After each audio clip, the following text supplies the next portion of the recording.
Miracles of health, wealth, success, relationships, happiness, freedom, love.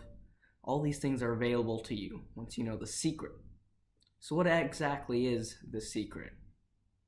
Welcome to the Soap and Icarus podcast. You're about to find out in today's episode. Hi, I'm Soap. And I'm Icarus. And welcome to the Soap and Icarus podcast. So today we're going to be doing things a little different. Usually we review movies, but we don't have anyone to hold us accountable. So we're going to talk a little bit about how stupid the book The Secret to Teen Power is. We're going to watch some trailers as part of our normal movie stuff. We might just talk about a movie if we feel like it. If we feel like it. We did watch a movie. We watched the Beatles' Yellow Submarine, but we'll see if we actually end up talking about it. All right, we're gonna cut to watching the trailer and then come back with some live reactions. Okay, so we just watched the Wreck-It Ralph 2 trailer. Do you have any thoughts on it? I think you just said you don't. Yeah, I don't really think there's anything special about it. Okay, what do you think? Let me see if I can jumpstart you a bit, right? So we've talked, I think, a bit when it was first announced last year. Yeah. We talked a bit about our expectations for it. Mm-hmm. And honestly, I don't know whether to be happy or angry with what I saw. Because basically there were two main thoughts I have on what we saw, right? The first is it doesn't look anything like what we thought it was going to be. What I thought it was going to be and what I remember discussing is we thought it was going to be like a really shameless money grab at memes, right? It was going to be super cringy, like a bunch of old white producers trying to be down with the kids. Yeah. But it seems like it's just going to be Wreck-It Ralph 1 and the internet part is a gimmick. Mm-hmm. Yeah. Which, I don't know, I'm not sure whether that's a good thing or a bad thing, because on one hand, it's like, okay, good, they're not they're not being overly cringy, but on the other hand, it's like they're just making a similar sort of movie again. Yeah, I feel like they haven't done much with the internet aspect of the movie. Yeah, it at least doesn't come off that way in the trailer. But can they do anything with the internet aspect? Like, you can't visit any big websites because, that they wouldn't allow that. In a kids movie, all the best stuff on the internet is NSFW. Yeah, exactly. So what exactly would you expect them to do? I don't know. That's why I thought this was such a bad idea from the beginning. It's like, what do you do with this, right? Yeah. They should have just gotten scammed in the movie. I mean, I know there was that thing where those guys were trying to sell them ads, but the whole movie should just be about them getting a virus downloaded or something into the arcade. Yeah, the arcade it's just an anti-piracy movie. Yeah, that would have been cool. But no, instead they have to meet Disney princesses. Oh, I see. That was my second thought on the movie was on the second half of the trailer. I don't know. They still weren't utilizing the internet aspect. Why are the Disney princesses on the internet? I get that everything's on the internet, but in the video games, they didn't meet random things that are in video games. They only met video game characters, right? Yeah. With the internet, why are they okay? So, regardless of the fact that having the internet and then having Disney princesses is a super underutilization of the internet, right? Yeah. They could have just, if they wanted to do stuff like that, then they could have just been Wreck-It Ralph meets a Disney game. They could have just been a Disney game at the arcade, and that would have why would anyone watch that? I don't know. Or they could have done something super meta and been Wreck-It Ralph gets a Disney movie. Here's my problem. And then he could meet Disney characters there. Here's my problem. Okay. What? Okay. None of the jokes were funny. They were all just meta jokes. I disagree, because that's the thing. I thought it was super underutilization of the internet part, but I thought the actual content, I thought it was fine enough for a trailer. Right, now, if that's the best stuff they have, then screwed. No, this is the problem. If the movie's full of meta jokes and there's nothing funny about the movie, it's just gonna suck. It's just gonna be these self-aware jokes. And you're just gonna be sitting there thinking, oh. But isn't that the most internet thing you could get? Isn't that everything the modern internet is? Is just meta and self-aware? The internet, this is a movie as well. It has to function as a comedy, or at least something. Okay, that's true. And again, if this is the best stuff they have, then the movie's gonna be trash, just straight up. But if that's just an example of some of the stuff they have in the works, and they also have a good movie on top of the meta jokes that were there, honestly, I think it'd be really good. Like the whole part where she's like, "Should I be calling the police after like the you know?" I mean, it's not like an original line. It's definitely not an original joke, but you have to keep in mind that like we're not the target audience, right? And I don't think that like you can't sell a movie to kids and justify it being bad because it's for kids, but like what jokes constitute as cliche and what constitute as like pushing it a bit is different depending on your age group, right? If you're like an 11-year-old, that whole joke is probably a little pushing it. Actually, no, we were saying some weird stuff when we were yeah, no, that's fine, don't worry about that. You know, like, I don't know, I feel like even though it comes off a little overplayed and cliche, it because of the age groups they're aiming it at, I thought it was fine. You know what? I can already tell I'm just not going to enjoy this movie. I kind of want it to be. I want it to be good because like Wreck-It Ralph 1, I genuinely think, and we were talking about this earlier, and you were gonna make it a question later on, but I'm gonna just answer it now. Wreck-It Ralph 1, I genuinely think if it had no sequel and we just gave it 10, 15 years, that thing would have been a classic. Yeah.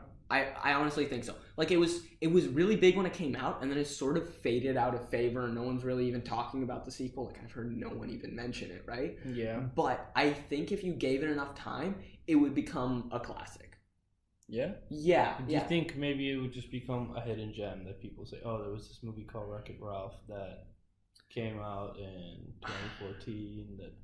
It's because it's not a franchise movie, right? Well, they're turning it into one, but it's not based on anything from the 90s. Yeah. It's just this purely original idea. Do you think it's gonna be seen as like this wildly original? Well, I don't know if it's wildly original or not, but it's gonna be seen as this sort of gem that Disney produced in the 2010s that people just forgot. But it's gonna get rediscovered or something? I didn't think it would get rediscovered. I thought it would have like a slow regrowth over time. Not like rediscovery, but like it would just slowly grow over time, right? And it's the kind of movie that like no one really thinks of around the time of it as super popular, but the kind of thing that like parents watch with their kids on TV or whatever, and they're like, oh, that movie came out when I was young. I remember loving it or whatever, right? How many times have you seen it? Wreck-It Ralph? Yeah. Well, I saw it once in cinema, right? Look, man, I thought it was gonna be a classic. Okay, my point. I just feel like classics should have a sort of rewatchability aspect to them. Yeah, okay, but I also wasn't the biggest fan of it from the beginning. I thought it was a solid movie, but I didn't care much for it. Exactly. It just wasn't for me. Why should anyone else? Because I know people who walked out of the cinema fucking loving it.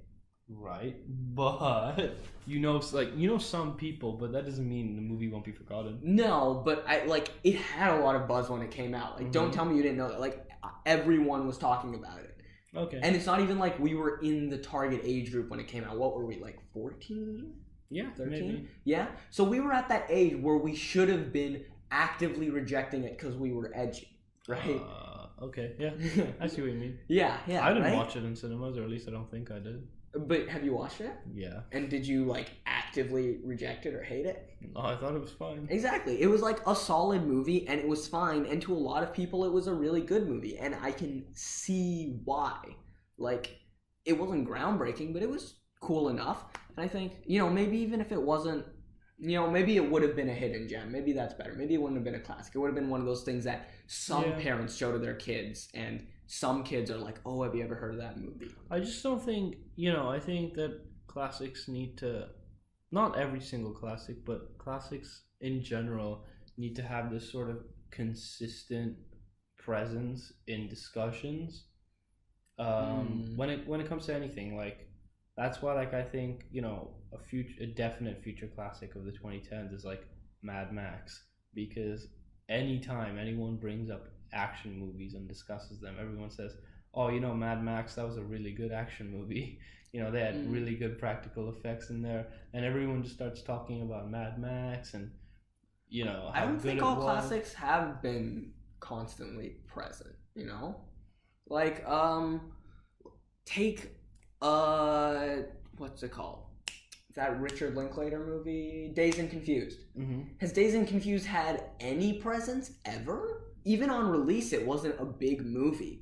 But if you talk about 90s coming of age, or 80s, 90s coming of age, which is, like a decent period of time that a lot of people talk about, right? Yeah. Dazed and Confused will always hit the conversation. Okay. It's not a present movie in discussion, right? Breakfast Club is the present movie. To an extent, Ferris Bueller is. To an extent, Pretty in Pink. To an extent, 16 Candles. But mostly it's Breakfast Club that's the face of that whole era or niche, right? Mm-hmm. But whenever you talk about it, Dazed and Confused is gonna come up, without a doubt. Anyone who knows about that at all, right? Okay, I see what you say here. So, okay, I still don't think Wreck-It Ralph would have necessarily been that, but maybe Wreck-It Ralph would have been on the level of something like 16 Candles, right? Okay. Where it's something that people who are into animated movies from the 2000s and 2010s would be into, right? All right. But I think the fact that they're releasing a sequel automatically kills that for them. Okay. Or at least reduces their chance of hitting that, right? Right. So because it just reduces people's respect for it as a movie. Okay. So, there's a lot of animated movies that we would consider classics. And I was going to ask you before, what animated movies do you think are going to become classic? But it's really easy to say all of them because all of them are, there's so many. All the Disney and Pixar ones are going to. Because there's so many good ones, but which one do you think is the least likely to become a classic? The least likely? I mean, I have my answer. I just want to hear yours first. Okay, so I have one thing that I want to add on to that, but it doesn't actually answer your question, but it's related to it. Okay, yeah. So I think the least likely is Princess and the Frog. It never had any presence, ever. Even on release. It had probably the most underwhelming release I've ever heard of in a Disney movie. Yeah. Okay? But what I want to, there's one, so I think the one that's most definite to become a classic, of the Disney movies at least, is Frozen, and the one that's most likely to become the hidden gem of the Disney movies, I think, is Brave. Okay. Brave was, a solid movie that was also made under, crazy... Do you know the conditions of that movie? No, I don't. Basically, they got, halfway into animating it or whatever. They had written the whole thing and they were animating it. And then some stuff happened. I don't remember the exact parts of it. Something happened with, the budget or the story or something to do with the production went wrong. And this is really vague. Something with the production went wrong. And they basically had to rewrite the whole movie while keeping a lot of the animation. Oh, or they had to reanimate while changing the script, something like that. Something big happened that meant a whole bunch of money would have gone down the drain unless the producers were super resourceful. And they still ended up producing what was considered by critics at the time a really solid movie. Mm-hmm. But not that many people went to see it. It had barely any buzz about it.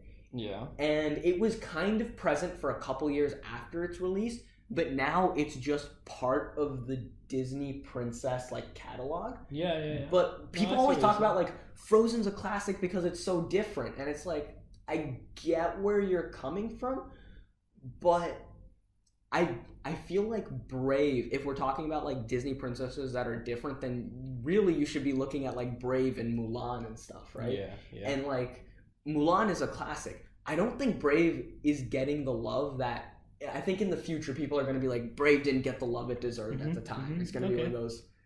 I think it'll become a hidden gem. Okay. Instead of actually saying my answer, I'm just going to pose it as a question.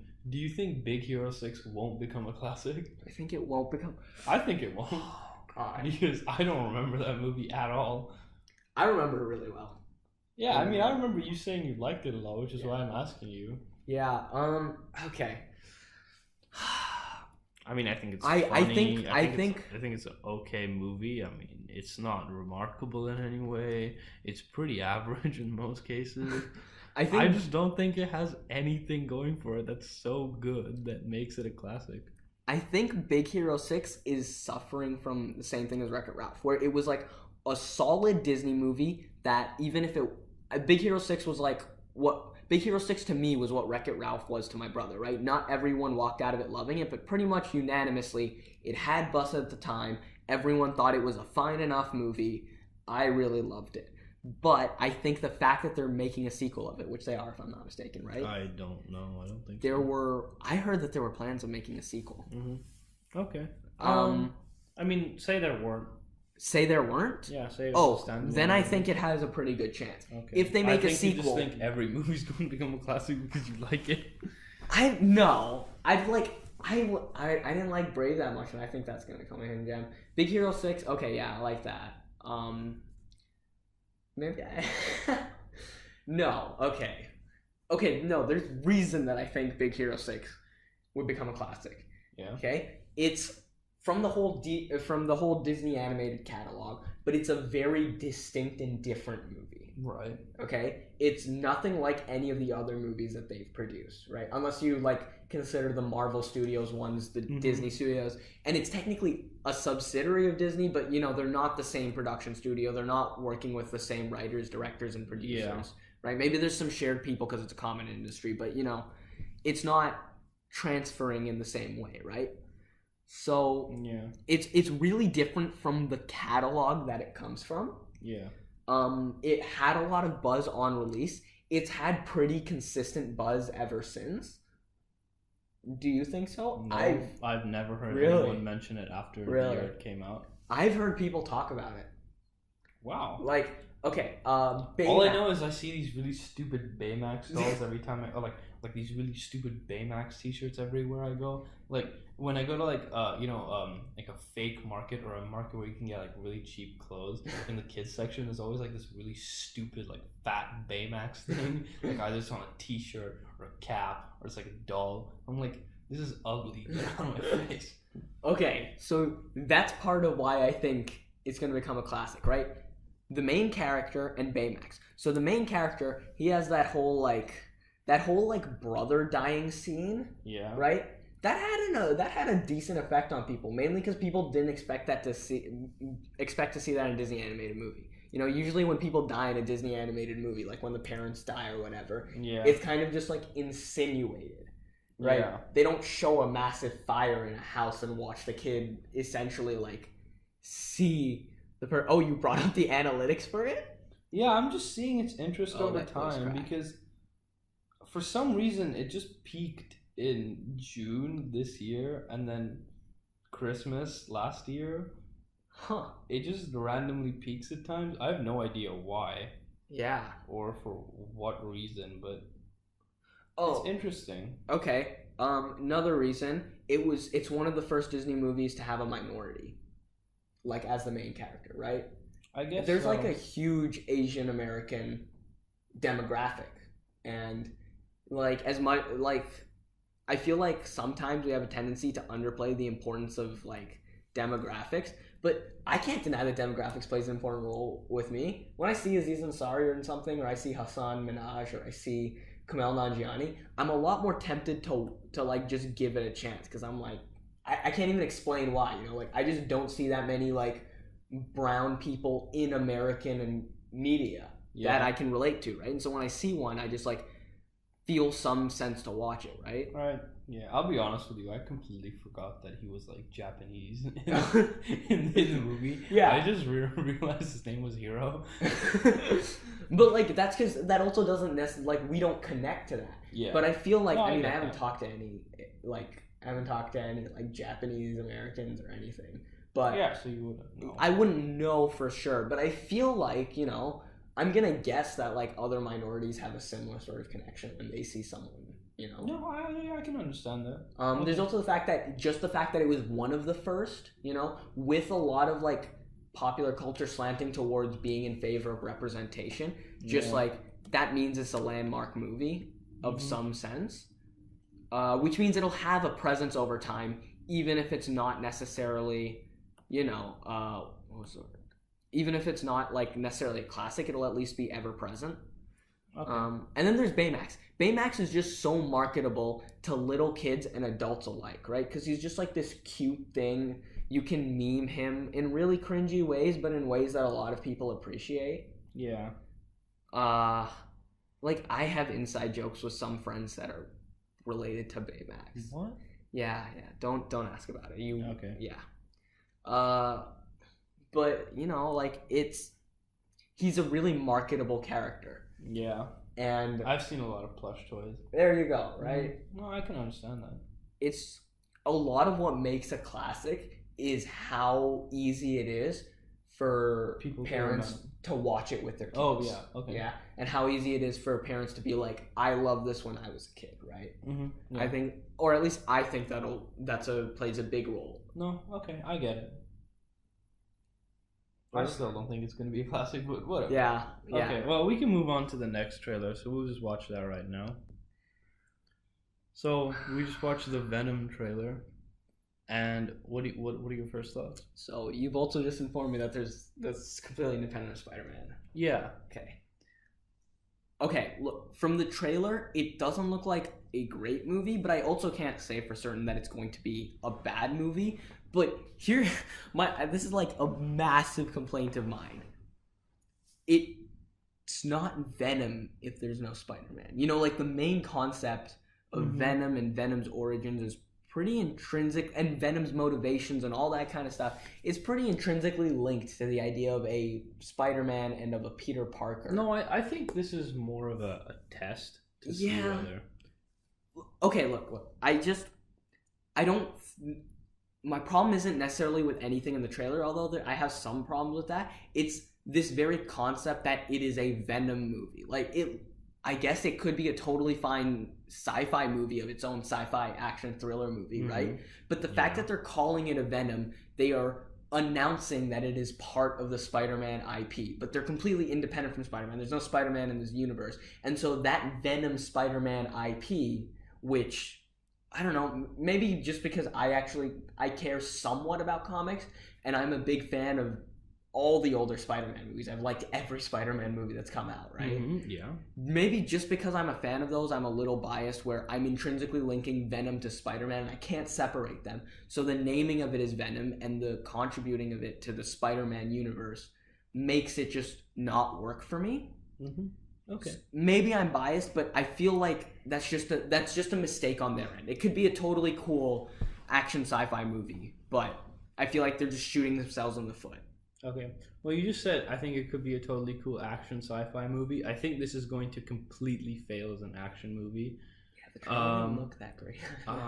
First of all, right, they have this CGI character interacting with a real-world environment.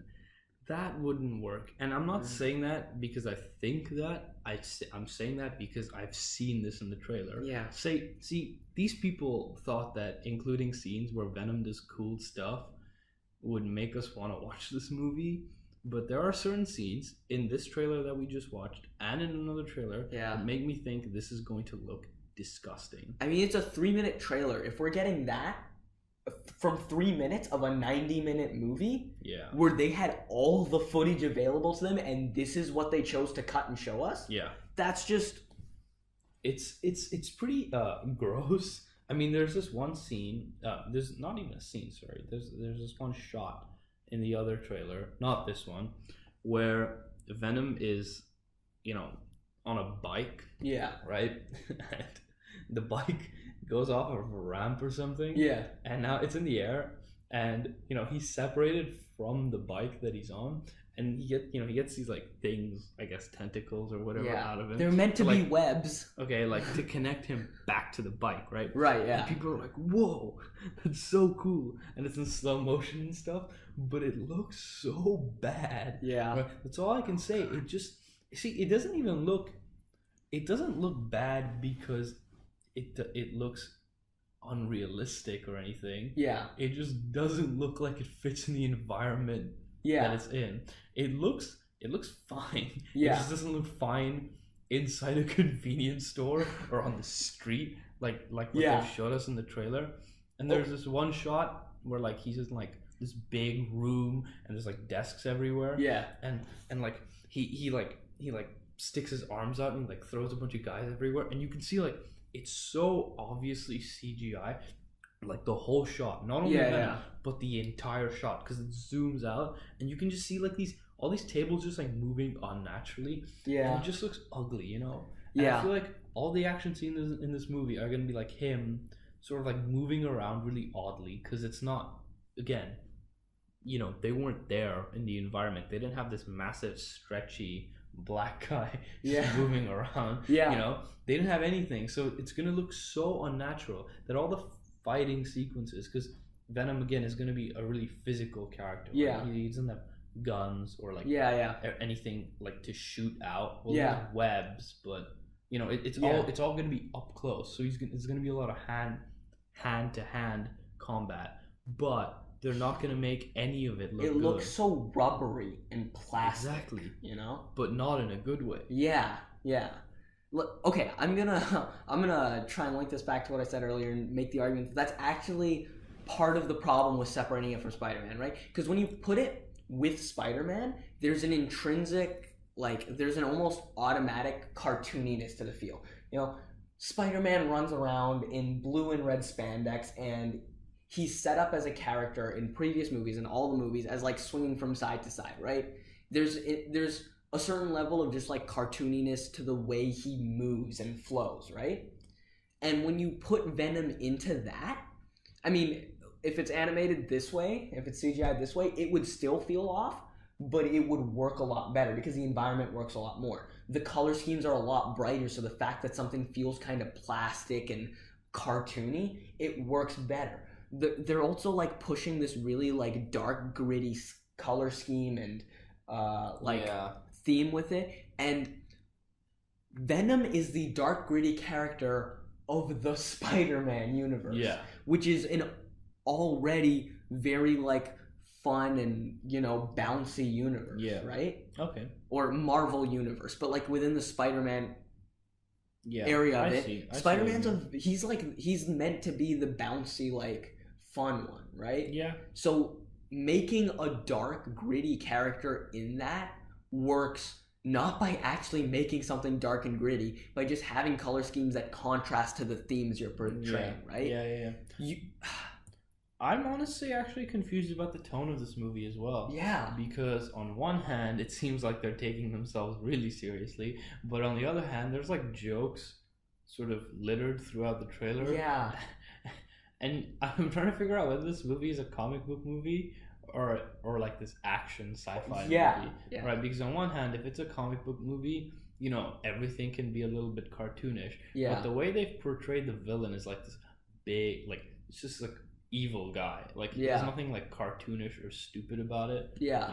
It's just this journalist who gets screwed over and has to fight these guys, and it's just it's weird because you need to just chill out with what you're doing. Just relax. Dude, I found this it was really ironic. So Venom looks really cartoony and weird when he's moving, right? Yeah. But the things he's doing are really dark and set up for that theme. The journalist looks real and stuff because he's played by an actual person. Yeah. But when he speaks, it's always a wisecrack joke. People are about to shoot him, he's guys, you don't want to do this. Or he kills a guy at a convenience store, he's I have a parasite. It's for some reason, the CGI character who doesn't look real is acting more along the real themes that they're trying to portray than the real person. It's... Also, the guy's lip, just with any CGI character ever, just their lips never seem to work out. Yeah. No matter how hard anyone ever tries. I mean, I can't blame them for trying, but it still doesn't. Because they use a reverse shot when they're filming any conversation. So when you look at the reverse shot of the back of Venom's head, you can see the edge of his mouth, and it's not moving properly Can you quickly look up the budget to this movie? Yeah, sure. Yeah, continue with what you're saying. Sorry, I just want to... It just doesn't look because when you talk, the first part of your mouth that closes is the edge of your mouth, right? The part that curls up when you smile. Yeah. Right? You wouldn't have the sides of your mouth open with the middle of your lips touching, ever. Yeah. Right?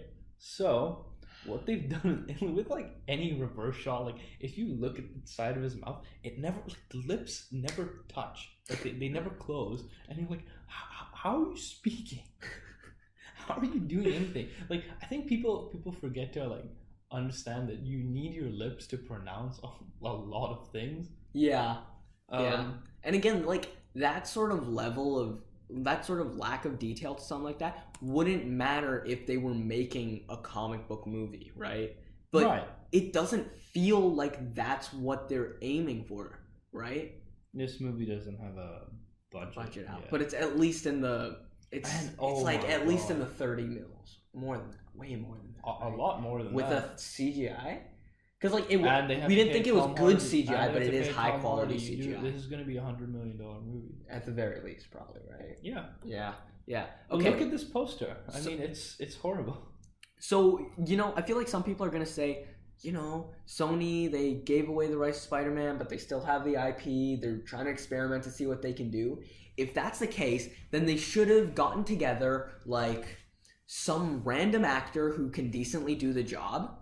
Right. A couple $100K, and they should have filmed like a couple of test scenes, showed it to a focus group of critics and comic book fans and whoever is their target audience, and just seen if the action scenes worked, right? Because whether it's a sci-fi action or it's a comic book superhero movie, right?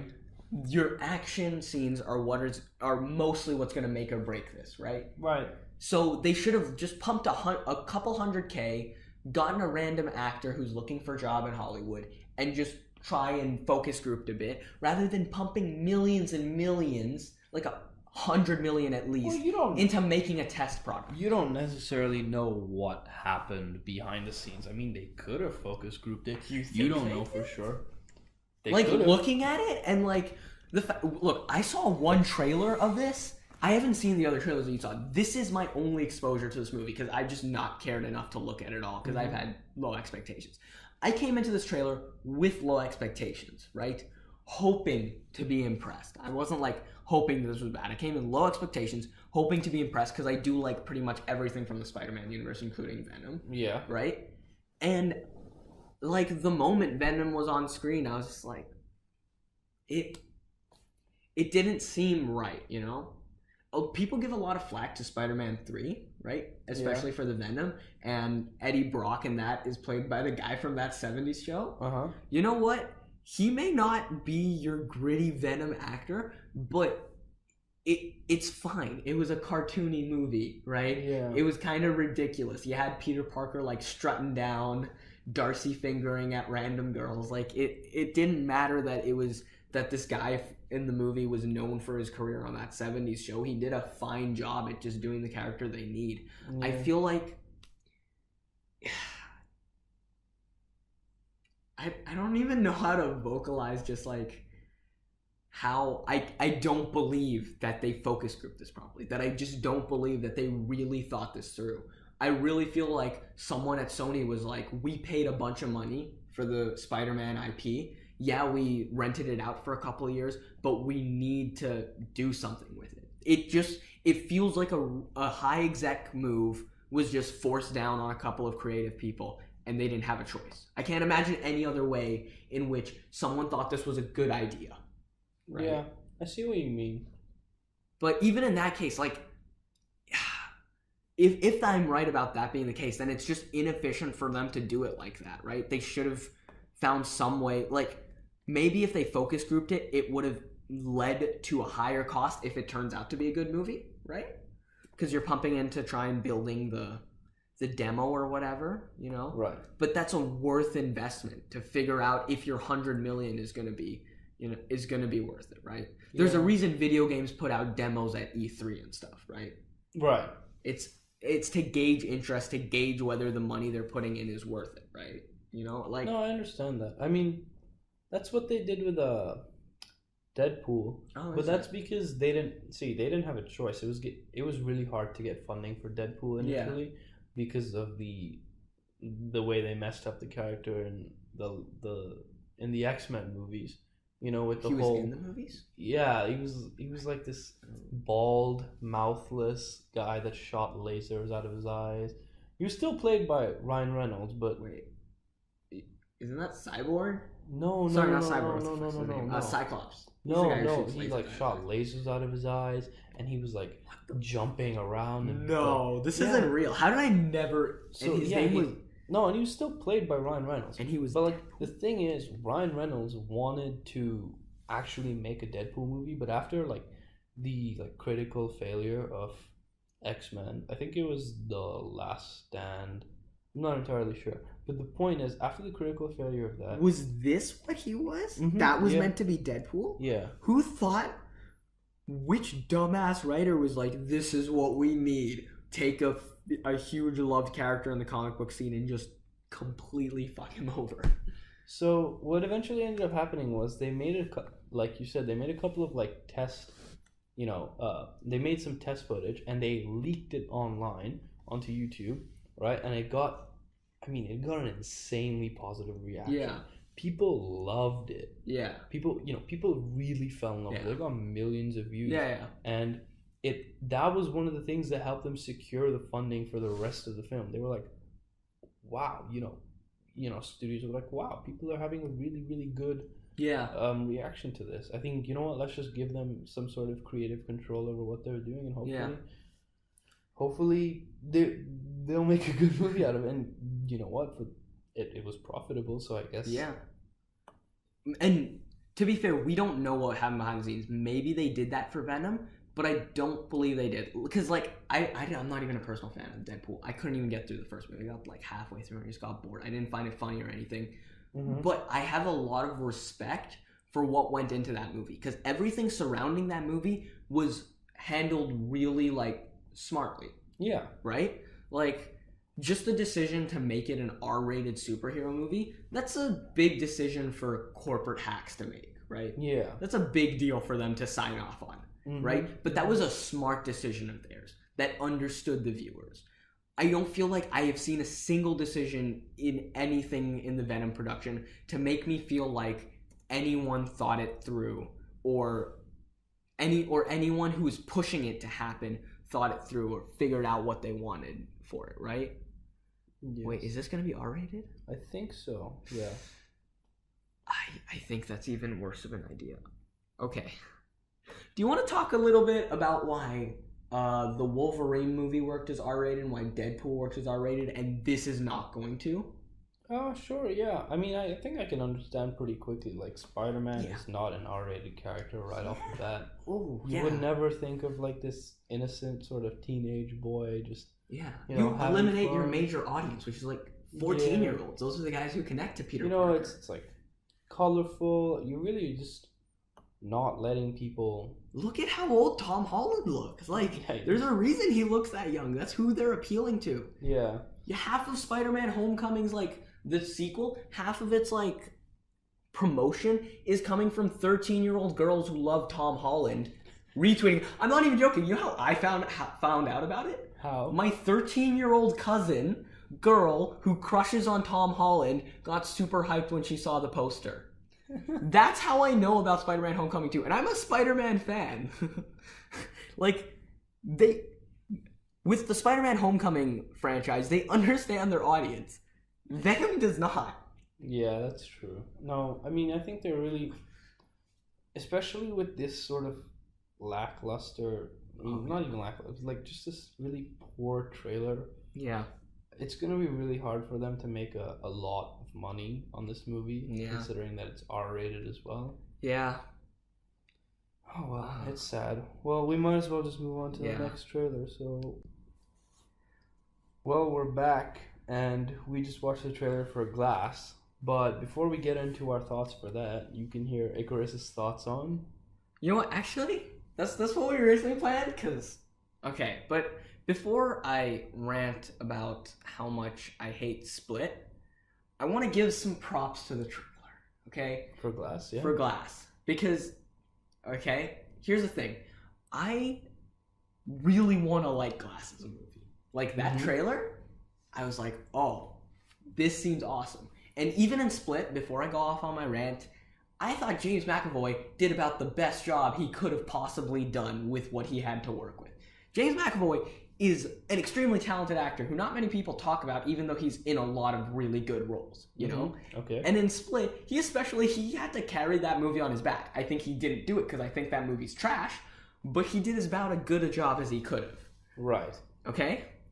And the whole concept and the idea of, like, the world thinks these people are crazy, but they've actually got superpowers and somehow they got them from like believing or whatever stupid thing M. Night Shyamalan has thought of.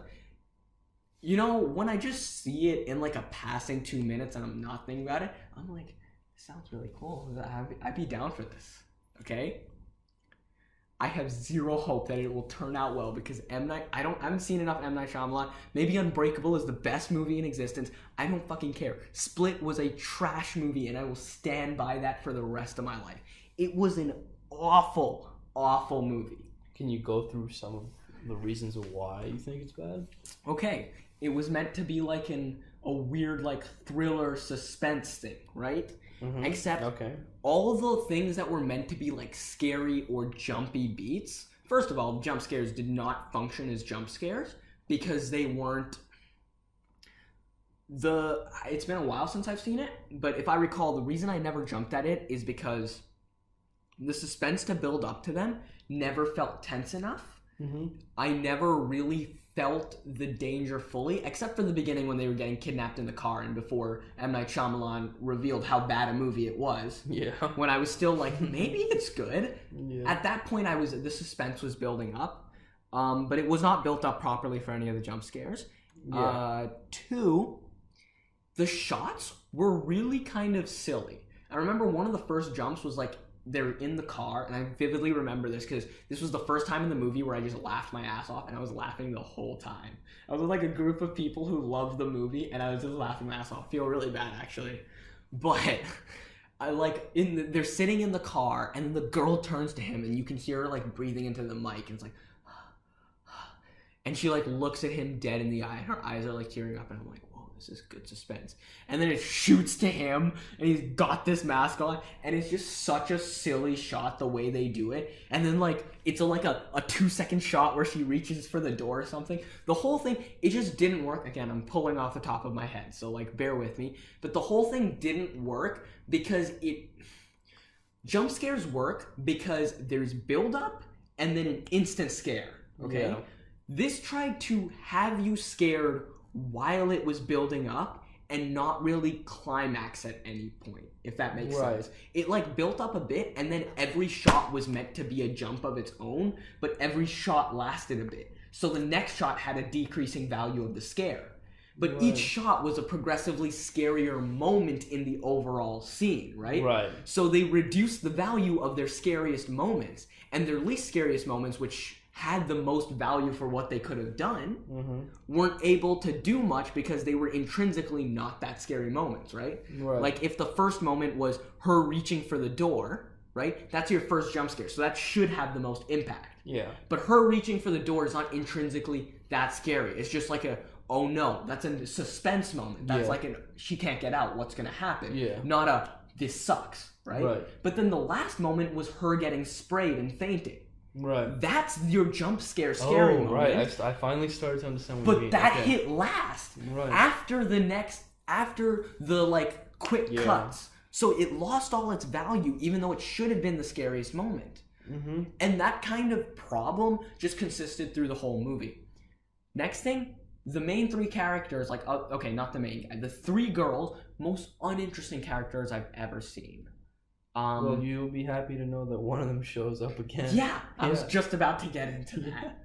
Okay, so the 2 girls who have no effect on the story, they were boring characters because they had no effect on the story, right? Right, so that's not exactly their fault. Yeah, no. Again, none of the actors' faults are at fault here. I think all the actors in Split. Yeah, I've seen them in other movies. They're fantastic job. Yeah, and I love them in other movies, right? The blonde girl was in Edge of 17. She was Nadine's best friend. Right. Does a great job in that. Yeah.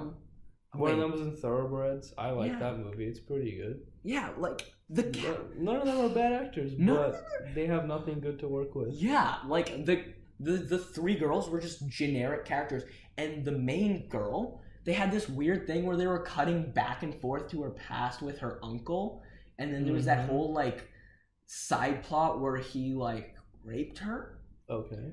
And look, okay, I understand that when you're writing stories, you can write it about whatever you want, and you don't always need to have a purpose to everything you write. But when you approach something as sensitive as child molestation, I want you to have some reason to put it in there, right? Because like even if you read a Vonnegut book, which literally, this is just like random shit happening. Yeah. It's random in the scheme of the plot. It is not a random piece of information that he gives you. All of it goes towards building the Vonnegut style. Yes. Right? The fact that he puts in useless things is intrinsic to the whole book and its enjoyment. Right. In this, the fact that she gets molested by her uncle is just contributing to the reason why she learns to use a shotgun. Mm-hmm. But she shoots a shotgun at like up close range. We did not need a half an hour backstory spread over the course of the movie about her getting molested by her uncle. It plays no part in her connecting to any characters. It plays no part in us understanding her as a character, unless you want to say, well, that's the reason she was an introvert. It's like, shut the fuck up. Right. A person can just be an introverted person or socially awkward without getting molested by their uncle. Right? Yeah. And maybe it's something that you want to talk about in a movie, but it's not like it was handled tastefully. It wasn't handled distastefully. It wasn't disrespectful, but it's not like it had no reason to exist. Yeah, right? Okay. I mean, I also talk a lot about how I feel like writers are put under too much pressure to make everything matter, and in real life things don't always matter. But this movie is a plot-based movie. It's the whole point of its existence is to be around these ideas and themes. Throwing in something that feels like a throwaway and that's such a big deal, like the molestation of a child, I think that's just a terrible move.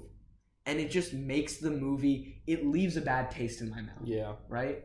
Like if it were her getting bullied, I'd still be like, that was pointless, but it wouldn't, and I'd still hate the movie, but I wouldn't hate it as much because I just wouldn't have as bad of a instant distaste to it. You know? There are ways to handle serious things like that in a good way. There are ways to handle serious things like that in a comedic way and do it. Yeah, maybe it's disrespectful, but so is all comedy, right? And there are ways to handle that in a comedic way and make it funny. This was meant to be in a serious way, but it didn't handle it seriously, right? It didn't handle it well enough for it to be a tasteful, serious take, right? It's like when 13 Reasons Why is about a teenager's suicide. It's just not tastefully done, right? Okay. I know, I see what you mean. Oh, and then I saw her in this, and I was like, oh my God. What I will say is that it makes the fact that she had that long backstory potentially defensible, because it's like, oh, well, if we're going to see her in the sequels, then, we should know who she is as a character and what's important to her, and maybe it'll come up and be of importance. Mm-hmm. Maybe. I see. But, so it makes it slightly more defensible, but you can't judge, a movie you should not be judging a movie based on where it sits in a sequel, right? This isn't a TV series. This is something that's released once every couple of years. It needs to be judged on its own. And even with the TV series, you judge each episode with its own merit, right? You can't say that Unbreakable's amazing and Glass is going to be amazing, and that justifies 40 minutes of uselessness, right, and distaste in. Also, for anyone that thinks Split is M. Night's second good movie since his comeback, it's not, because The Visit is not a good movie.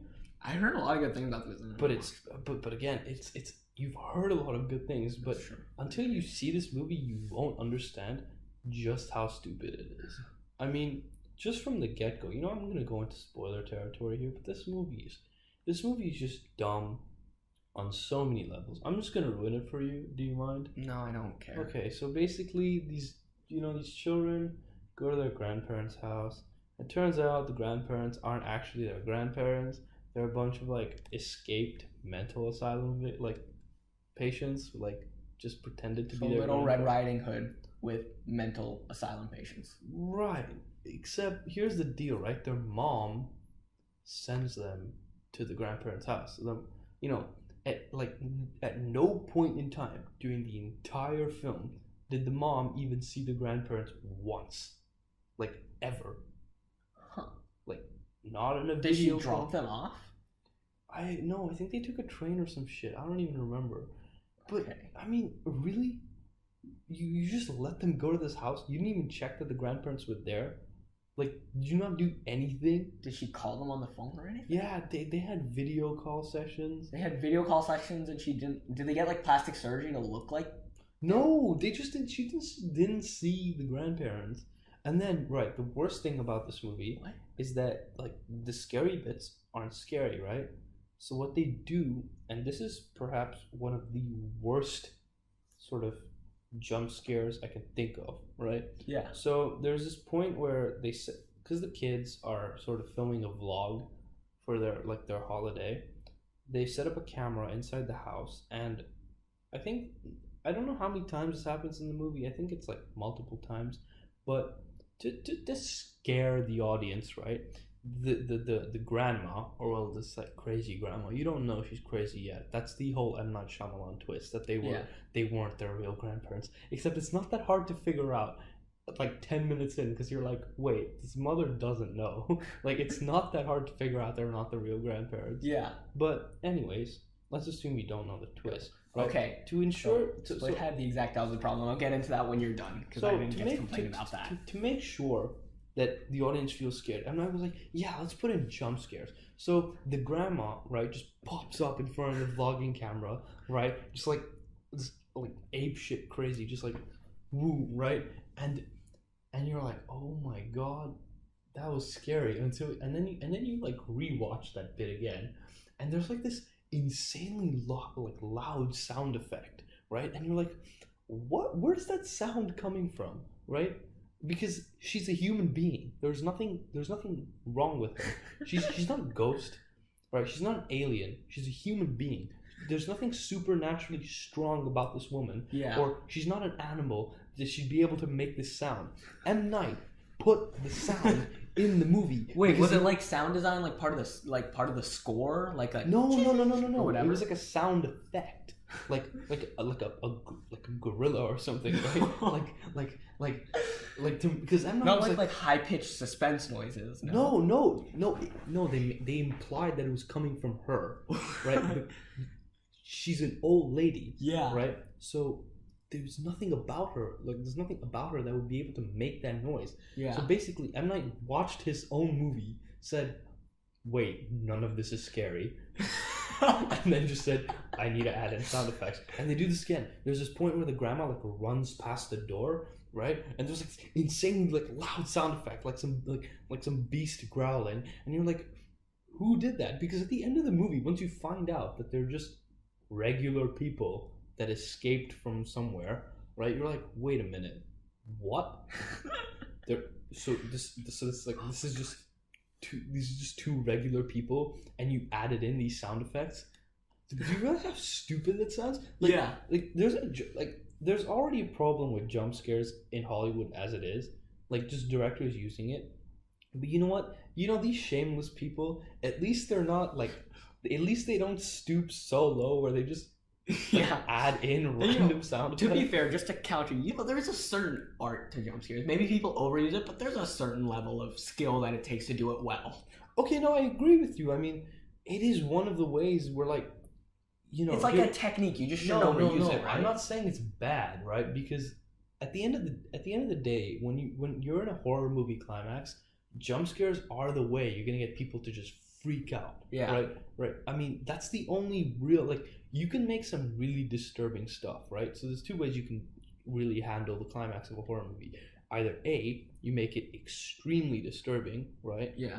More disturbing than the rest of the movie already. Yeah. But if you can manage to do that, because that's something hard to do, you add in jump scares at the end. But it's like a climax. It's like the end of the film. You know, everything's going down, and these jump scares aren't just there to scare you. These are having a real effect on the characters. Like, the character's arm gets like eaten off or something. Yeah, you know? yeah.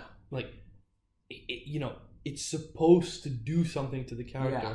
What's like in Get Out, with like when his girlfriend's all dressed in white and thing at the end, and they're like firing at each other and shit. It was scary. Right. So there needs to be a certain payoff, like the audience jumps in their seat. But the reason people don't like jump scares isn't because it's used in the climax of a horror movie. It's because it's used at literally every other single point except the climax, right? They use it in the start of the movie, like 20 minutes in, 25 minutes in, 30 minutes in, and it's always like really stupid stuff. Like someone walks past the window, and then there's just like this like insane jump in like the volume of the music, and you're like, wait a minute, there was nothing scary about that. Like you could, when when someone walks past the window in real life, even if you're nervous, you don't suddenly freak out, right? Yeah, that's right? True. Yeah. But when something like a ghost pops up, the I've never film's seen supposed a ghost pop up, but I imagine I'd be freaked the fuck out. Right, but when something shows up like right in front of you in real life, you get this certain feeling where like you freeze up and you get this feeling on your back, like on your back and on your arms. And it's like everything's like really tense, right? That's what a jump scare is supposed to do. But jump scares in movies are in situations where people would never feel the way they felt when they were really scared by something that pops up in front of them. Yeah. Do you understand what I'm saying? Yeah. Which is why people hate them. But M. Night just takes it to like another level when he's making his movies. I mean, if you watch The Visit, I think you should go in expecting a comedy because it's really funny, right? A, because it doesn't make any sense, and B, M. Night made the grandchild, like the male grandchild, an aspiring rapper. Like he's like this 11-year-old white boy who just like raps throughout the movie. But see, like it's just cringy and stupid. Yeah. I mean, I assume M. Night was trying to make it funny, but here's the thing, right? Like, it doesn't add to his character. It just makes him look like an idiot. Yeah. Right. I have no emotional investment in this character. Like, oh, he's a rapper. Okay. I don't give a shit if his grandparents murder him now. It doesn't. None of this. The movie doesn't make me care about any of the characters. It doesn't. He doesn't even try with it. Honestly, he just doesn't try. The movie doesn't make sense, at all. Okay, so one more thing, right?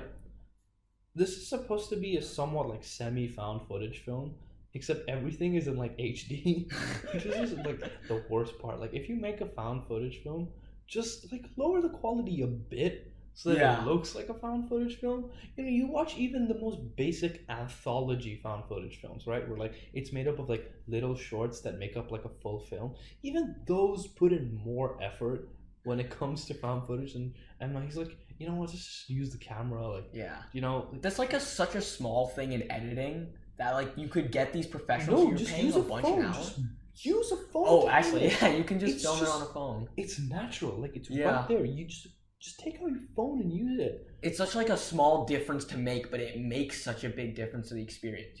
It also means that your characters, when you use a phone to do found footage, right? It means that your characters are naturally interacting with the camera, right? This is a huge problem, right? When it comes to found footage that's not like shot on a real like big ass camera, is that there's a cameraman holding the camera, so no one naturally interacts with the thing that they're holding in front of them. They're always like their arms are sticking out, but when you hold like a phone, your arms aren't fully extended and straight. Yeah, you're like they're like bent slightly. Right. Like they're in a comfortable position. And they're moving around all the time. Yeah. Right? With found footage, it just doesn't work like that. Yeah. Yeah. I mean, I want to play off what you said earlier. So you said that like the twist was super predictable. Right. Split has a complete opposite problem. It's like M. Night Shyamalan. Did he go to film school? I think he did. It's like he never paid attention in like Writers 101. Now, I haven't been to Screenwriting 101, but I imagine this is just like a common thing that all people know. Right? It's just like the most basic thing. If you have a gun in Act 3, you introduce it in Act 1. And in case you've never heard the audience of it in Act 2. Right. Exactly, yeah. In case you've never heard of that before, which, I don't know, I guess it's possible. It's a pretty common phrase, though. Basically, what they're saying is, if you're going to have some sort of twist in Act 3, or some sort of twist at the end, then you need to build up to it at the beginning, give some sort of hint, and then in the later acts, it needs to be developed or at the very least reminded of, right? And then at the end, it needs to be used, okay? So the idea of a twist is not to confuse your audience. It's to surprise them while simultaneously making everything click into place. The reason twists are great when they're done well and why they feel so amazing when you're like, whoa. It's because it was there in front of you the whole time. And you didn't see it. And then it's like when you complete a puzzle, everything just fits into place and it's like this like euphonious feeling, right? Right. Split doesn't have that because Act 1 does not introduce this idea that he's going to be some superhuman. Okay? Yeah. Act 2 introduces the idea of this, like, if we're calling it, let's say it's a 5-act structure, okay? Act 1 just doesn't have anything to do with him being some crazy superhero villain thingamajig, right? With superpowers. Act 2, they introduce the idea that he thinks he's the Beast, right? But the whole basis of the movie so far has been that there is a therapist studying him and he is a schizophrenic or has multiple personality disorder or whatever it's called. I apologize. I should probably know what it's called. I think multiple personality disorder though has been like outlawed in the psychology community, has been given a different name. You can fact check me on that though. But they kind of introduce this idea that there is this beast, but you know, it's still very much kept within the realities of the world, right? And then suddenly in Act 5, out of fucking nowhere, he just like bulks up and turns into this superhuman. And he looks like you've seen the music video to Black Skinhead? Yeah. He looks like the animated character in that.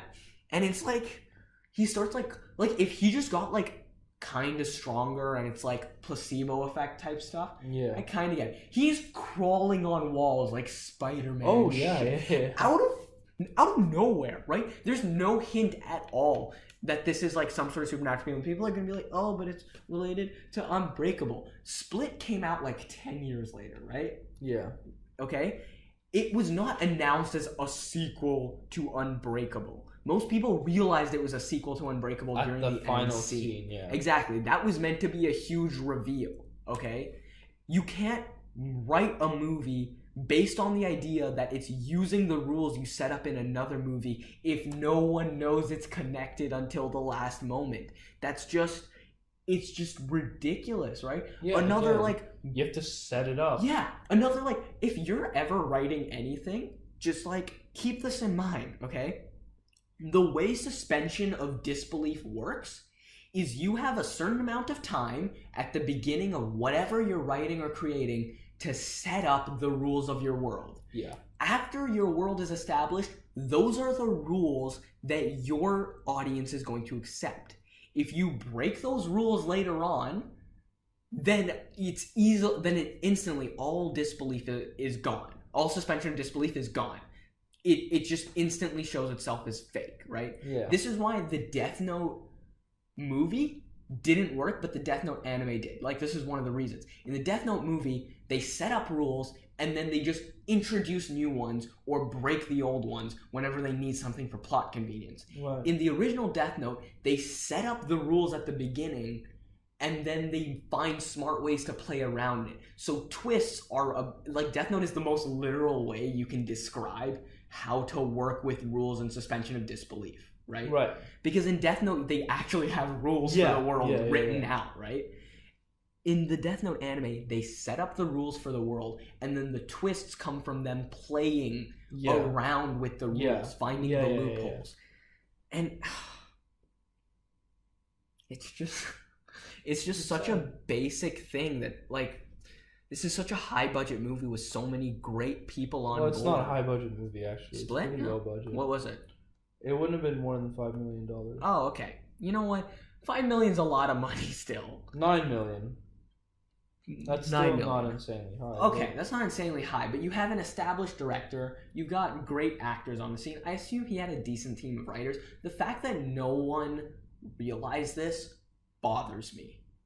The fact that, I don't know. You know, it went super wrong, and apparently the visit went super wrong, and it just makes me really not hopeful for Glass, even though I want to like it. Okay, I see what you mean. We are going to watch another trailer that we may or may not review, so if we awkwardly just switch to another topic or say that we're done, yeah, it's because the trailer had nothing important or interesting. Okay, so I don't think we're gonna have much to say about the trailer. I have just a couple. Oh yeah, by the way, it's the Nutcracker and the Four Realms. Oh yeah, trailer. we probably should have mentioned that. Yeah. I have no idea what that movie is about, but here's what I'll say. I like the music in it, but it did not suit what the movie was like. It was like this. It was this really nice kind of like. Well, the movie doesn't, because the music already exists. It's based on the ballet. No, but I like the song, right? Because it had that like ballet instrumental to it, but the singing was this like indie pop thing. Mm-hmm. So it had this very like Baroque pop. Okay, I'm going into like really niche genres of music here. It doesn't matter. No but it had this like indie pop, Baroque pop feel to it, and it was like, and I really liked it, but it was just not suited at all for what the movie seemed to be about. I like Morgan Freeman's voice. That's like my favorite thing in that trailer. I have no idea how this movie is going to make any of its money back, because I don't think anyone's going to watch this movie.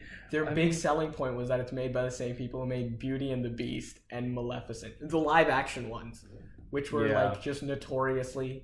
Well, I mean, they did well at the box office. If that's what Beauty and the Beast made $1 billion, so.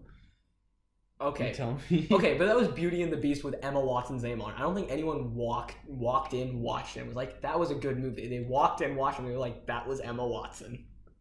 I don't know. I mean, it looked disgusting because of like all the CGI. I was like, I don't know how this looks nice, but I had no interest in watching it. So you know what? I just didn't do it. I don't have to give my money to Disney if I didn't want to. Maleficent wasn't a bad movie. I'm seriously just, because I don't know if anyone's interested in movies like this. I can't tell if Disney's actually getting good profit margins off these live action movies, or they're trying to force it. Like we were talking earlier about like ads. They're obviously making profit. They're making profit. Are they making good profit margins? Well, like with Disney the live action, here's the thing, right? With the live action movies, yes, the The Jungle Book movie and Beauty and the Beast made so much money you would not believe. Like, I know a lot of people are going to see them, but these are such expensive movies to make, and Disney's so used to massive profit margins. Like, yeah, but Beauty and the Beast made $1 billion. How much more do you want it to make? Okay, but again, Beauty and the Beast was had Emma Watson behind it, and Maleficent had Angelina Jolie, right? Right. What do the other live action movies have? Like, how is Dumbo gonna sell a single ticket? Because it's made by Tim Burton. Oh fuck, that's a good selling point. Wow, Disney's got this worked out. They get one big name in everything, and then they're like, oh yes, we're in. Yeah, I'm just looking at the other Nutcracker movie because there was one in like 2012. Oh. Or something like that. It's called The Nutcracker in 3D. So whenever 3D's in the title of a movie, you know it's bad. Right, but this movie came out when? 2009. So that's like when Avatar's big selling point was that it was an IMAX 3D. That's pretty ridiculous because 3D's been around since its budget 40s. Its budget was $90 million and its box office gross was $16 But this wasn't a Disney one, was it? It wasn't a Disney one, but it gives you an idea of how much interest people have in things like this. Now you could say this was a failure of marketing, and probably was. It could have been. Yeah. But I don't know a lot of people that would still watch Nutcracker and the Four Realms. Okay, yeah. I mean, yeah, exactly. And getting back, like, their main point was the Maleficent and Beauty and the Beast. Maybe those sold well, but those aren't good selling points, right? Like, because Maleficent and Beauty and the Beast, they had Angelina Jolie, Emma Watson. Yeah, Then they also had the animated movies as their selling points. Oh, also, selling point is that it's related to the live action ones, which everyone thought was okay. Also, yeah, I mean, there's this thing in trailers where people say from the studio that bought you. That has no effect on people. I mean, unless it's a director, well, then you can just slap the director's name on it. I think it has effect on some people. Like, some people, like casual viewers. If it's actually a movie that they really liked, I think it does, yeah. Okay, I mean, you know what? But I don't think anyone really liked Maleficent or Beauty and the Beast. I think they want to watch it and it was fine. Yeah. I mean, I haven't seen a trailer for this movie. I've actively seeked out this trailer, but maybe I'm not its target audience, so I'm not getting targeted ads for it. To be fair, yeah, that's true. But, we'll see. Who is its target audience, though? I don't understand. Young girls. That's the young same girls? audience as Frozen, except Frozen, everyone watched that shit, right? Yeah, I mean, I watched it and I enjoyed it. Like, I didn't. It was fine. I watched it before it got way overhyped, so I wasn't annoyed by it when I went to watch it. I got annoyed by it later, but my initial viewing experience was okay, actually. Yeah, okay. I don't. Are you sure that I can't? How would that be like little girl? Look at the just the color scheme of it. I would not advertise that to little anything. Why? It's just a fantasy movie. Yeah, but like, it's just like compare the design of Narnia, which is a very young unisex audience, to the design of that. Yeah, it was colorful. I don't see the problem. It was colorful, but in really dampened. Like all the colors were really dampened. I guess it was constantly gray skies. I mean, it looks like a really nice movie. Actually, I'm not gonna lie. I don't know if it looks okay, actually, you know what? Let me rephrase that. It looks like it has really good special effects. There we go. Yeah. I don't think. I mean, cinematography-wise, it doesn't look like it's doing anything amazing. But you know what? I like those puppet men. They look cool. Actually, yeah, I'll agree with that. Okay, well, you know, we should just move on. Yeah, we have nothing constructive. We should just move on to the main highlight of this episode, which is the secret. So basically, I guess this is somehow related to a movie, because if you don't know, I mean, a lot of you probably know about that really like stupid brown book, The Secret, with like that really weird red spot, the wax spot on it, and it says like secret in cursive writing. This isn't even a proper wax. They just put texture on it because they didn't want to spend the money on it. So anyways, this book was like huge back in the late 2000s, and I'm sure you've seen it or heard of it, but dude, the people in my class were reading this when I was in 4th grade. Exactly. I mean, you know, everyone and their mom was reading it, and I mean, what you might not know is it's actually, the book came out after the documentary, and the documentary is a series of interviews. But the thing is, we're not actually reading the book or watching the movie. No, see, The Secret is like the MCU of books, really, because it's got like a spin-off called The Secret Teen Power. Right. Oh no, the secret to Teen Power. Right, the two's just like so small you can't even do it. But like, you know, I'm pretty sure like The Secret has like 4 sequels, like The Secret for Men, Secret for Women. But like, anyways, we're reading The Secret to Teen Power. I'm like a little bit of context for this book. My mom was like, "Oh, you must be stressed during exams. You know, why don't you read this book? I'm sure it'll help you out." And I was like, "Wow, thanks. I mean, you're coming from a good place here, but you know, So you've never actually read it. I took a flip through this because I thought it'd be funny. Oh no, I mean, I've read like 1 page of this book. Okay. I flipped to a middle section, and you know what? I'm not gonna lie. Like, okay, first of all, I mean, here's the deal, right? What they said on the page wasn't wrong, and it wasn't bad. I mean, technically, yeah, they were right, but it wasn't anything groundbreaking, and there's no secret being revealed here. I mean, it was something, I can't remember if it's like this book. Maybe I was reading another book and this was in front of me, like closed on the desk or on the floor or something. But, you know, it was like, this girl was like, you know, I have a test now.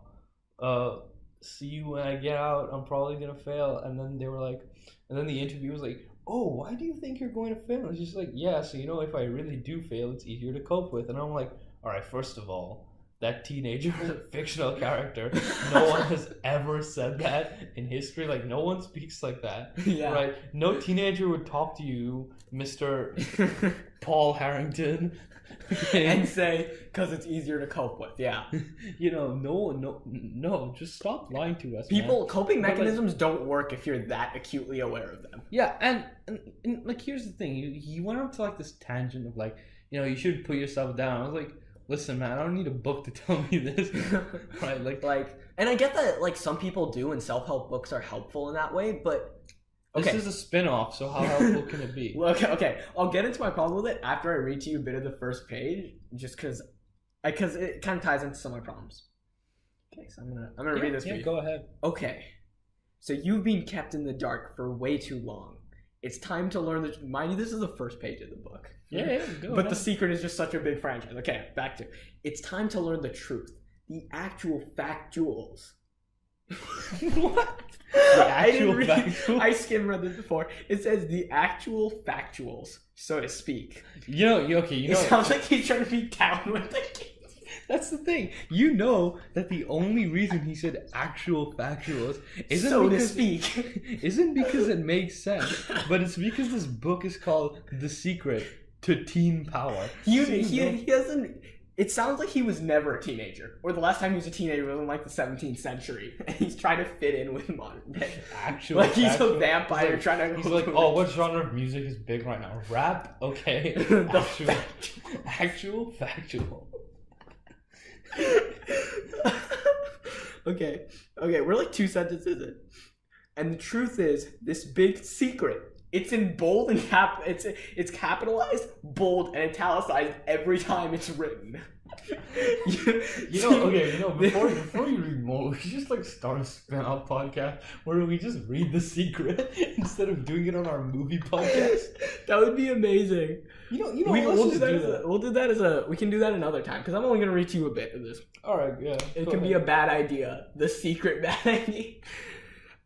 And the truth is, this big secret, all capitalized, italicized, bold, you've been hearing about, ... Well, it really does unleash the power to let you be all you can be and achieve all you want to achieve. Miracles of health, wealth, success, relationships, happiness, freedom, love. All these things are available to you 15. Once you know the secret.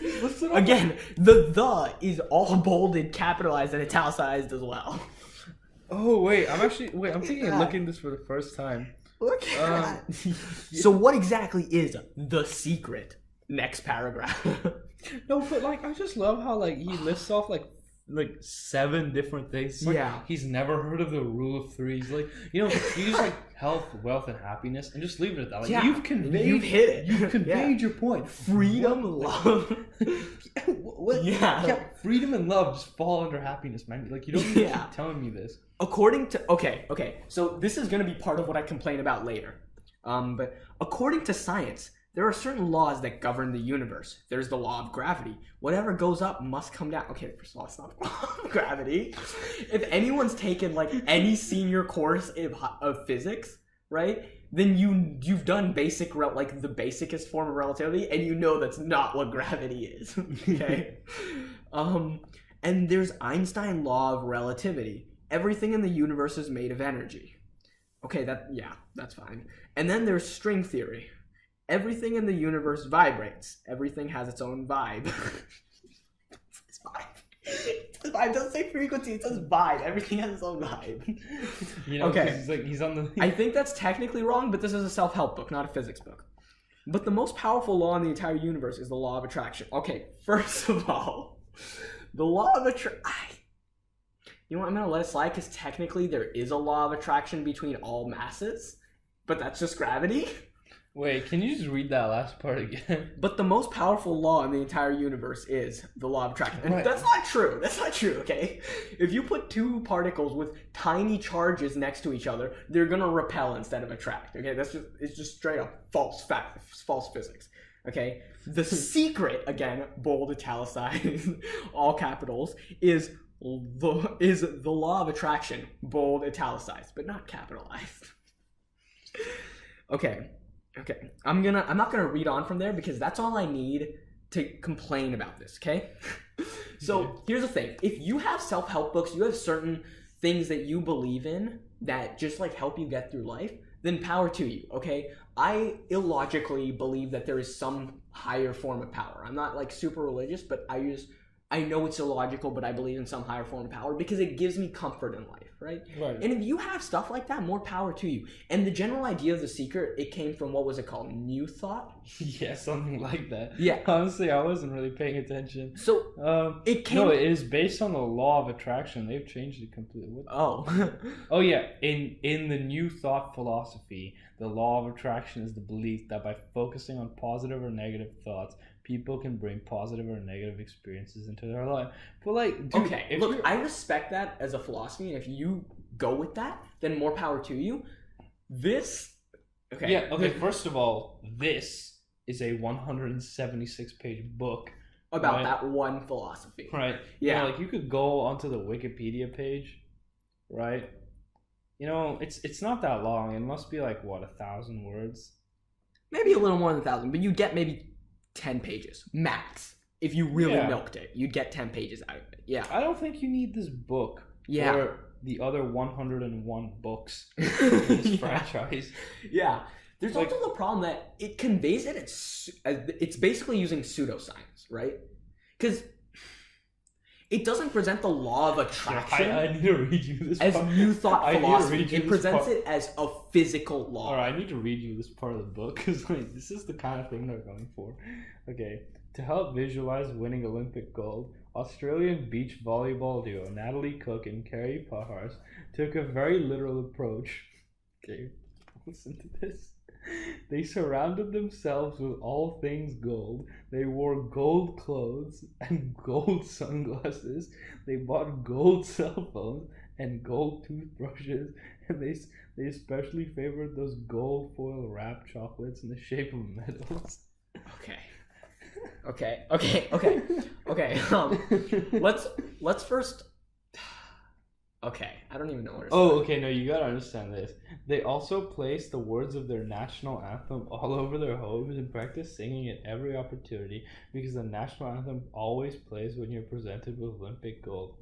Cook and Parhurst won their way through to the final, and even though they may have been playing more talented opponents, their dreams of gold got them over the line. And as medals were draped around their necks, they proudly belted out their national anthem just as they'd always imagined doing. Okay, here's the problem with this, especially in a self-help book. Right. All right? It's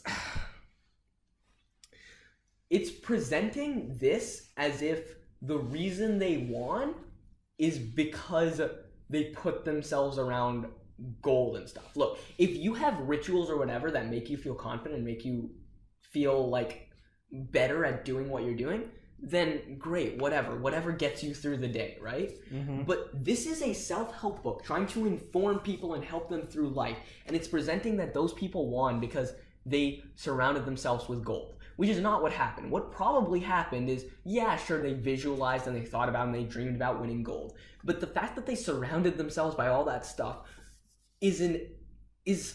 it's evidence of how dedicated they were to it. And the reason they won is probably because they worked their asses off. Obviously, being in a positive mindset is a huge contribution to how well you perform. Yeah. But there's no mention in there of the hard work that they put in. That they undoubtedly put in. I don't even have to look them up to know that they worked their asses off. And that all this like gold surrounding stuff and this positive visualization is all add-on stuff to make sure that you're performing at your best. It's not to make sure you're putting a good performance out at all. Right. No, I get you. Yeah, you want to hear another one? Yeah. Okay.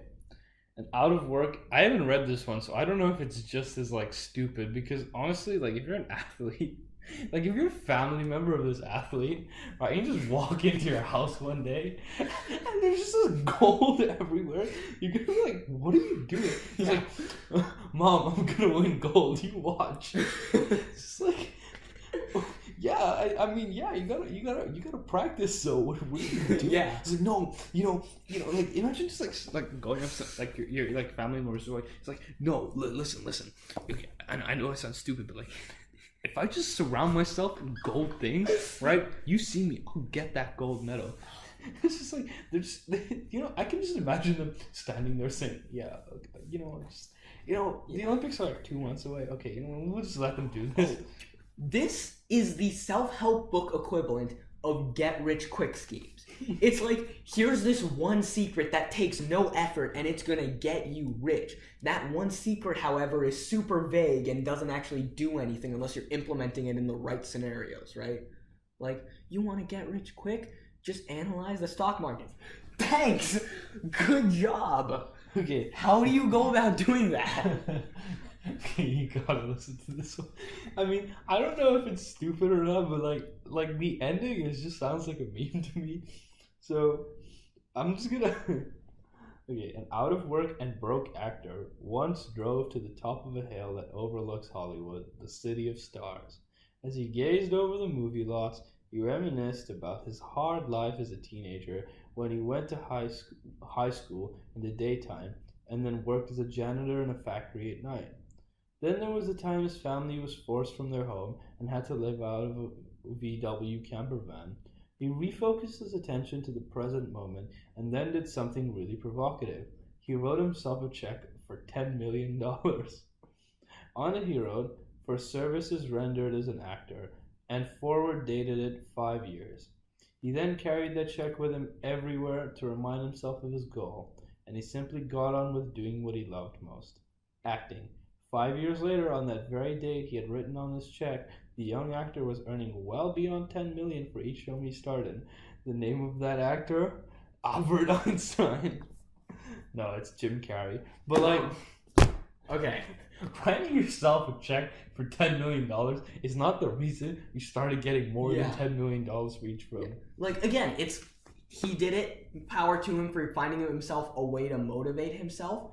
But he said then he went about doing what he loved. That's not what Jim Carrey did. Jim Carrey then went on to work his ass off at perfecting his craft of comedy, perfecting his acting skills, getting connections, working those connections. Look, I understand that a lot of self-help books is about helping people gain confidence, but you shouldn't get that through just lying about the secret. Right? Oh, by the way, I've only been reading the real life stories part of the book. Yeah. I haven't even gotten to the actual shit written by Jim Harrington or I had a part that I was holding back on you on, just to show how terrible this book is as a form of self-help and as a way to I think it's a pretty good comedy read, you know? You're looking for something funny to read. Okay, to prove to you how outdated it is, how pseudoscientific it is, how just unresearched it is, how not helpful at all it is. Thoughts become things. The law of attraction means your thoughts become things. Amazing, huh? It's like the life you're living is all due to the thoughts you're thinking. If you're going to be thinking anyway, you may as well think big. Donald Trump, real estate entrepreneur. Yeah. Ooh. Donald Trump only got where he is because he visualized it. And then his small loan of $1 million from his father, that did nothing for him. It was all about thinking big. Ooh. It's just funny because you know what? Where's that quote? Half the people that read this book are the same people who are like, fuck Donald Trump. I mean, I don't like the guy. I think he's a terrible person, but you know what I mean? They're the same people who are spreading the hysteria that he's the worst thing that's happened to knowing the way Trump speaks, that's way too slick to be a Trump quote. That's just there's not enough hesitation. Try to attribute a quote to Trump that's not real? Well, is that what you're suggesting? I'm not saying that. I'm just saying there's no way. Have you seen the way Trump speaks at anything? He's always anytime someone asks him a question. It's probably selectively cut from something he said though. Yeah, no. You're gonna be. It's still kind of haphazard. You gotta think big.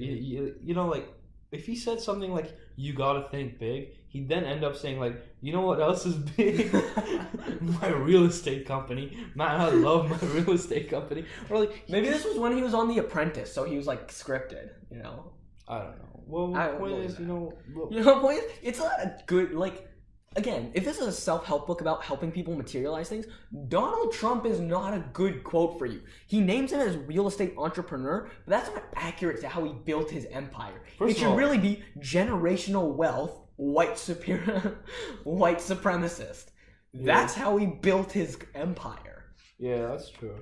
Anyways, if you want more... apparently he actually, denied to house black people back in this is a fact. This is again, I think there's a lot of hysteria around it, but that was when I found that out, I was wow. I still think I still think people are over hysterical about him, but damn. Well, if you want more secret stuff, I guess you could listen to the new podcast that may or may not exist, even though we're not even very committed to this one as it is. Oh my god. I feel if you wanted to buy, I do want to do a quick 2-minute serious takedown of this book. Yeah. the fact that it presents itself as the secret, but it's spread across so many different spin-offs, clearly trying to appeal, like very clearly not appealing to help people, but trying to appeal to a demographic and tell them what they want to hear rather than telling them what they need to hear, is kind of disgusting, especially because it was such a successfully sold self-help book, right? And again, the problem I have is not with the fundamental thought or idea that thinking positive things will have a positive effect on your life. Because to a certain extent, I agree with that, right? The fundamental problem I have with it is that, one, it presents itself as pseudoscience, and two, it devalues the real things. It devalues hard work. It devalues what the effect of generational wealth. It devalues all these other important factors and just says this is this one secret. It's the get-rich equivalent of changing your life for the better. So you know how we said like this is like a real franchise? Let me just tell you how much. No, wait. I want to read. I want like your like. I just want to like read this off to you. I don't want you to see it just because. Okay, so first, like I'm on the actual official website for the book as well. Okay. Right, so you can buy. And just like the moment you hear this, you're just gonna understand like how soulless this is. The first product you can buy is the Secret 10th Anniversary Edition. Okay, then it goes The Secret book, How the Secret Changed My Life book, The Power book, The Magic book, Hero. I'm curious, are The Power, The Magic, The Hero all just about the same philosophy? Oh no, it's got like the secret logo on it, like the corporate logo. I gotta say that, like I really gotta emphasize the word corporate logo. It looks very corporate. It does. No, but like okay, so the secret, the power, the secret, the magic, the secret, hero. Okay, but it goes on. The secret daily teachings. Okay, no, I'm not done, man. The secret to teen power. This is a masterpiece I'm holding in my hand right now. Then the Secret Gratitude book. Now, the Gratitude book is just a journal. It's just a journal called the Gratitude book. Then one's called The Power. So it's got the Secret logo on it, but it's like a children's book. It's called The Power of Henry's Imagination. And it's like a picture book. I feel so bad for all the people who got sucked into this. Like, I don't blame them for getting sucked into it. And then the last one is... Okay, this is like the worst. It's like they saved the worst for last. Or really the best and dumbest one for last. Thing. The Secret Daily Teachings Tear Sheet Edition. Like, you like tear the sheet out every day and you read one to yourself. The much loved companion guide for The Secret. If you have a companion guide for a book that can be explained in one sentence and then debunked because it represents pseudoscience, you have a... Well, no, you don't have a problem. You're a corporation making a bunch of money. Oh my God. But seriously, I mean, if you look at this, right? This started off as a joke. Now I'm really passionately angry about this. See, but this is disgusting. See, I've been talking about the books only, right? Because they have audiobook downloads, audiobook CDs, apps, digital downloads, DVDs. Apps? The audiobooks I get, what's the app? Probably just the book, but on an app. I don't know. How does that work? Is it just an ebook, but you can... The Secret to Money app. No. Oh, just write a book called The Secret. Oh my God. And then the Secret Daily Teachings and all that. They actually became a get rich quick. So, oh my God. And then the last one is no, so it goes DVD, so apps, digital download, DVDs inspired by. What's on the DVDs? Is it just the audio film, just the actual movie? Oh, the documentary. Then but then there's films, so there's something else. Oh, so there's multiple ebooks. Can we look at the multiple films, please? Ebooks, soundtracks. I'm opening the soundtracks one as well because that means The Secret is now a record label, which is kind of cool. Bestsellers in world languages. I mean, this is just no, the Secret film soundtrack. Well, no, it's not like a secret soundtrack. I mean, it's like it's a soundtrack to the film called The Secret. There should be a comma there because that reads The Secret Film. And then you can download. You know, for a guy who's written a lot of books about The Secret, his punctuation's not great. Oh no, but I mean, even in the book, his punctuation. No, he's only written The Secret to Teen Power. The other person has written The Secret. What? They're all written by different people. What? Well, I'm not sure about all, but like Rhonda Byrne wrote The Secret, but not Paul Harrington wrote The Secret to Teen Power. This is just like the biggest fuck you to anyone who's ever said that movies are too corporate, so they read books. Does anyone? Okay, actually, people say that. Yeah, that's like a huge theme in what's it called, Catcher in the Rye. That's like a big thing that Holden Caulfield talks about. He talks about how he hates movies.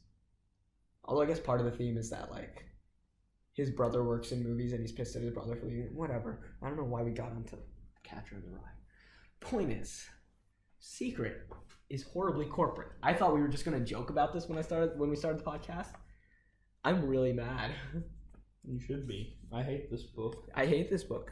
And all the people who bought it, I feel bad for them. All the people who got sucked in and bought like the 10th anniversary edition, like I don't blame them. Sometimes you're just in a tough position in life, and you know, a book that lies to you about pseudoscience helps out. I mean, you know, when you see 10th anniversary edition, you know, like okay, maybe I kind of blame them, but like I don't, you know, like I feel bad. Like they just got like taken. It's so terrible.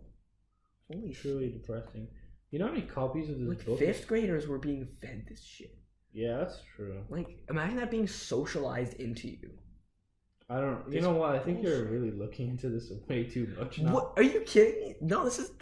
Yeah, maybe. The book has been translated into 50 languages and sold over 20 million copies. Oh God. Due partly to an appearance on the Oprah Winfrey Show. Oprah publicized it. Yeah. Yeah, you know what? We should do an episode on Oprah, like as like a bonus episode to the Secret podcast. They have a chapter here called "Lights, Camera, Ellipsis, Action!" Exclamation mark. That's you know like what? You know what? Cringy thing. Okay, we should probably stop because now we're going in circles. Yeah. Goodbye.